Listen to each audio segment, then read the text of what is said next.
Good morning, students. In the next activity, that is activity number 9, we are discussing about the types of bonds. So there are the two types of bond we are studying here that are said to be as a chemical bonds. When any compound is generated or formed, there is a bonding between two elements are generated or formed, and that is called chemical bond. That chemical bond is mainly of two types that are completing the octet or duplet, and due to that the stability of element takes place, and that is depend on the valency of atom which is attained in the electronic configuration, and that is called chemical bond. So the first type of chemical bond is said to be as an ionic bond. So what is mean by the ionic bond? In the ionic bond, the electron is given out and by the one element and which is taken by the second element.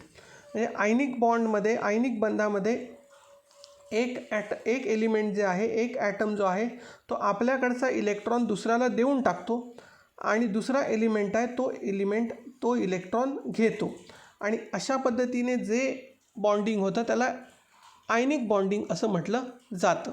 आता इथे तुम्हाला example एक दिलेलं आहे आपल्या ॲक्टिव्हिटीमध्ये. So Marathi मीडियमच्या तेच example दिले ते आपण इथे घेणार आहोत. Electronic configuration of sodium and chlorine. तर electronic configuration of sodium and chlorine with the help of the diagram we are explaining here. Na sodium atomic number आहे 11, त्यामुळे इलेक्ट्रॉनिक कॉन्फिगरेशन होणार आहे 2, 8 आणि 1. सगळ्यात आतल्या शेलमध्ये 2 इलेक्ट्रॉन, के शेलमध्ये, एल शेलमध्ये 8 इलेक्ट्रॉन आणि M शेलमध्ये 1 electron. यातली आउटर मोस्ट शेल जी आहे त्याला वॅलेन्सी शेल असं म्हटलं जातं, आणि त्याच्यामध्ये 1 इलेक्ट्रॉन असल्यामुळे सोडियमची वॅलेन्सी 1 मानली जाते. That 1 electron is given by the Na sodium and he completes its octet. That is, if the M shell of 1 electron of M shell is giving to the Cl, he can complete its octet because the third shell, that is the M shell, will be vanished. And whereas on the other hand Cl, that is the atomic number 17, so the electronic configuration 287. So in that 287, the 7 electron in the outermost orbit, and that can complete, or for the completing the octet the 1 electron is required. म्हणजे कसं आहे बघा, सोडियमला 1 electron दिला की त्याचं octet complete होणार आहे, आणि क्लोरीनला 1 इलेक्ट्रॉन घेतला की त्याचं ऑक्टेट कंप्लीट होणार आहे. असं सोडियमची रिक्वायरमेंट आणि क्लोरीनची रिक्वायरमेंट ही एक्झॅक्टली एकमेकांच्या अपोजिट आहे, आणि त्यामुळे सोडियम आणि क्लोरीन जेव्हा आपण एकत्र मिक्स करतो किंवा एकत्र आणतो तेव्हा हा सोडियमचा 1 इलेक्ट्रॉन क्लोरीनला दिला जातो, त्यामुळे सोडियमचं ऑक्टेट कंप्लीट होतं इथे दाखवल्याप्रमाणे, आणि क्लोरीनला 1 इलेक्ट्रॉन मिळाल्यामुळे त्याचे 7 इलेक्ट्रॉन आणि मिळालेला सोडियमकडनं मिळालेला 1 इलेक्ट्रॉन, असे 8 इलेक्ट्रॉन कंप्लीट होतात आणि त्याचं ऑक्टेट कंप्लीट होतं.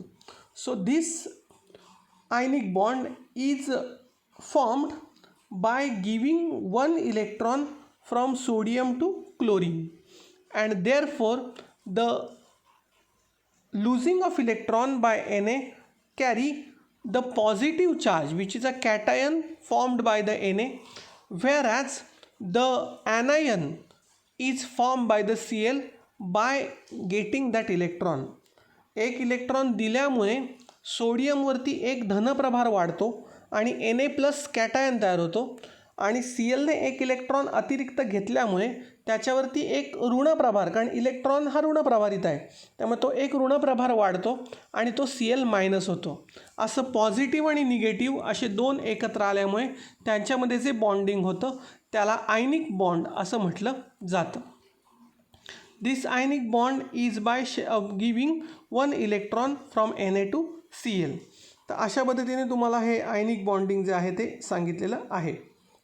सेकंड टाईप ऑफ बॉन्डिंग आहे ज्याला कोव्हॅलंट बॉन्ड असं म्हटलं जातं. आता covalent bond is exactly opposite to the ionic bond.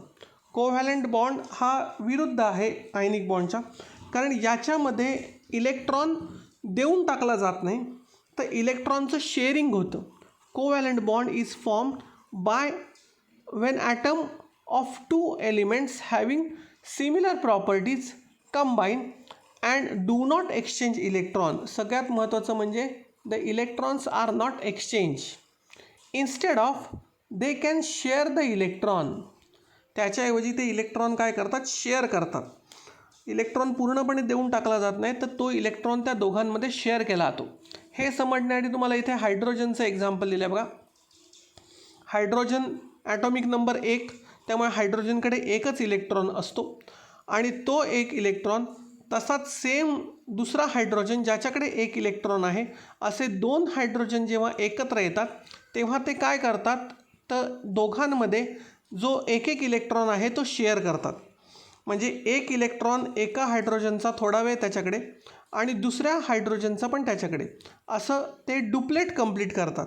आणि या डुप्लेटमधून जो बॉन्ड तयार होतो हा कोव्हॅलंट बॉन्ड आहे. And single covalent bond is form. एकेरी बंध त्यांच्यामध्ये तयार होतो. असे जर 2 इलेक्ट्रॉन शेअर होत असतील तर डबल बॉन्ड. एक्झाम्पल आहे ऑक्सिजन. ऑक्सिजनमध्ये 2 इलेक्ट्रॉन शेअर होतात, त्यामुळे ऑक्सिजनमध्ये डबल बॉन्ड आहे. आणि नायट्रोजन आहे ज्याच्यामध्ये 3 इलेक्ट्रॉन शेअर होतात, त्यामुळे त्याच्यामध्ये ट्रिपल बॉन्ड जो आहे तो तयार होतो. तर अशा पद्धतीने 2 किंवा 1 किंवा त्याच्यापेक्षा जास्त इलेक्ट्रॉन शेअर होऊन हा कोव्हॅलंट बॉन्ड तयार होतो. इथे H2Oचं पण ॲडिशनल एक्झाम्पल एक त्यांनी तुम्हाला दिलेलं आहे. ऑक्सिजनची व्हॅलेन्सी आहे 2, त्याला 2 इलेक्ट्रॉनची आवश्यकता आहे, त्यामुळे 2 हायड्रोजन एक इलेक्ट्रॉन त्याच्याबरोबर शेअर करतात आणि त्यामुळे कशा पद्धतीने त्यांचं शेअरिंग होऊन सगळ्यांची व्हॅलेन्सी जी आहे ती फुलफिल केली जाते आणि सगळ्या एलिमेंटला स्टॅबिलिटी येते, ते इथे एक्सप्लेन केलेलं आहे. तर अतिशय सोप्या पद्धतीने आयनिक बॉन्ड आणि कोव्हॅलंट बॉन्ड. सगळ्यात मेन डिफरन्स लक्षात घ्या. आयनिक बॉन्ड याच्यामध्ये इलेक्ट्रॉन पूर्णपणे देऊन टाकला जातो. कोव्हॅलंट बॉन्डमध्ये मात्र इलेक्ट्रॉन दोघांमध्ये शेअर होतो, देऊन टाकला जात नाही किंवा कोणी घेत नाही तो. तर अशा पद्धतीने हे आयनिक बॉन्ड आणि कोव्हॅलंट बॉन्ड तुम्हाला इथे एक्सप्लेन केलेले आहेत. Ionic bond are very strong due to electropositivity and electronegativity, but the covalent bonds are not very strong, they are weak in nature. तर हा त्याच्यामधला बेसिक डिफरन्स आहे आणि तो इथे तुम्हाला एक्सप्लेन केलेला आहे. तर अशी आपली ॲक्टिव्हिटी नंबर 9 आपण आज कंप्लीट करत आहोत. ॲक्टिव्हिटी नंबर 8 आणि 9 तुम्हाला क्वेश्चन आन्सर्स मी देईन, ते तुम्ही सॉल्व करायचे आहेत. थँक्यू.